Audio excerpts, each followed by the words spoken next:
Можно громче. 3 Асия Равшинбекова, представитель Первомайского районного суда города Бишкек. 3 октября в производстве Первомайского суда поступило уголовное дело по обвинению Атамбаева, Джолдубаевой, Раимджанова и Качханалиева, которые обвиняются в коррупции. Дайте пройти, пожалуйста. Да, поэтому на улицу надо было. Сейчас уже будет. Девушка, можете еще раз?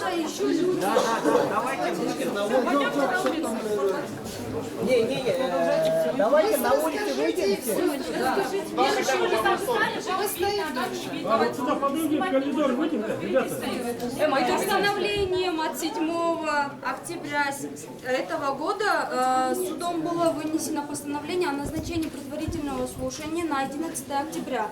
На 11 октября обвиняемый Атамбаев не явился ввиду отказа явиться в судебное заседание, в связи с чем в предварительном слушании был объявлен перерыв на сегодня к 2 часам. И на сегодня обвиняемый Атамбаев также не явился, отказался явиться в зал судебного заседания.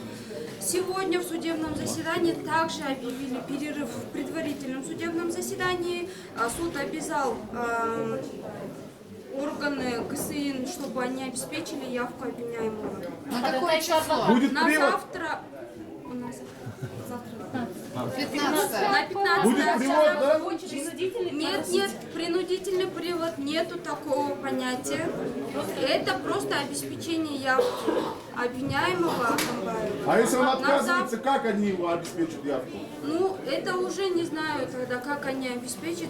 На завтра объявили перерыв на предварительное слушание, завтра узнаем. Завтра в 2 часа. Такого рода ходатайства мне никто не сказал. Вопрос, а заочно может быть заседание быть? Заочно без него может быть или нет? Заочно без него могут или нет? Смотрите, это предварительное слушание, без него могут в случае, если он напишет заявление. А если не напишет?